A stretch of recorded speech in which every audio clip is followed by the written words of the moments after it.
చిన్నప్పుడు స్కూల్లో చదువుకున్నప్పుడు 8th or 9th ఆ టైంలో ఒక పోయం ఒకటి ఉండేది.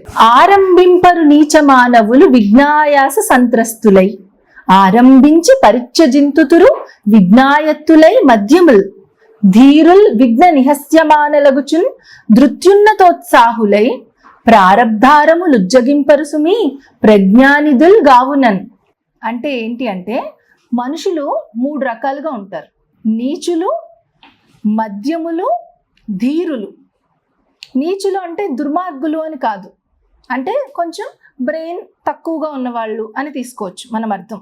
ఓకే, అంటే నీచులు ఏం చేస్తారు అని అంటే, ఏదైనా ఒక పని చేయగలుగుతామో లేదో, చేస్తే ఏమైనా విఘ్నాలు వస్తాయేమో, సక్సెస్ అవ్వమని చెప్పి ముందే అసలు పని స్టార్ట్ చేయడమే మానేస్తారు.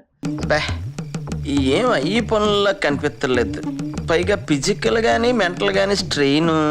వాళ్ళు నీచ మానవులు. ఆరంభించి పరిత్యజింతుతురు విజ్ఞాయత్తులై మధ్యములు. మధ్యములు ఉంటారు. వీళ్ళు ఏం చేస్తారంటే, ఏదో ఒక పనిని అయితే మొదలు పెడతారు మొత్తానికి, కానీ ఏదైనా ఒక చిన్న అడ్డం రాగానే వెంటనే అక్కడితో ఆ పని స్టాప్ చేసేస్తారు. కావడం లేదు. వాళ్ళు మధ్యములు. ఆ తర్వాత ధీరులు ఎవరు అంటే ప్రజ్ఞానిధులు. ఎందుకంటే వాళ్ళు చాలా ప్రజ్ఞానిధులు, అంటే వాళ్ళు చాలా ప్రతిభా పాఠవాలు కలిగినటువంటి వాళ్ళు. ఎన్ని కష్టాలు వచ్చినా వాళ్ళు విఘ్న నిహస్యమానలగుచున్ ధృత్యున్నతోత్సాహులై, ఇంకా ఇంకా ఉత్సాహం కలిగినటువంటి వాళ్ళై దృఢ నిశ్చయంతో ఆ పనిని సక్సెస్ చేసి పేరు తెచ్చుకుంటారు.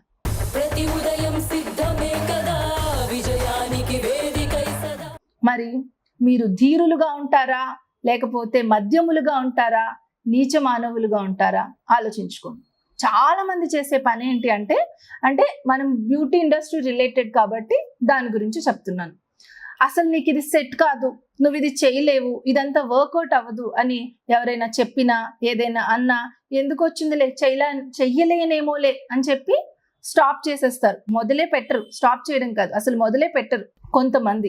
కొంతమంది స్టార్ట్ చేస్తారు, ఏదో ఒక కోర్స్ నేర్చుకుంటారు, కొంత నడిపిద్దామని మొదలు పెట్టగానే ఏదో ఒక అడ్డం వస్తుంది, ఎవరో ఒకళ్ళు ఏదో ఒకటి అంటారు, వెంటనే ఇంకా నెక్స్ట్ స్టెప్కి వెళ్ళరు. సో మళ్ళీ అందులోంచి వేరే దాంట్లోకి వెళ్ళిపోతారు, ఇది మనకు వర్కౌట్ కాదులే అని.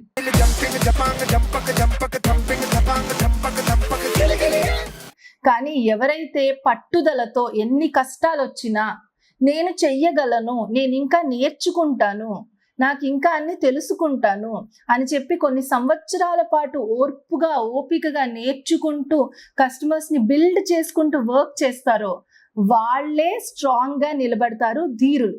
జీవితంలో నువ్వు భయపడాల్సింది దేవుడికో, కాలేజ్లో ప్రొఫెసర్కో, లేకపోతే ఈ సమాజానికో కాదు, నీ లోపలున్న హీరో ఈ ప్రపంచానికి తెలియకుండా నీ జీవితం అయిపోతుందేమో అని.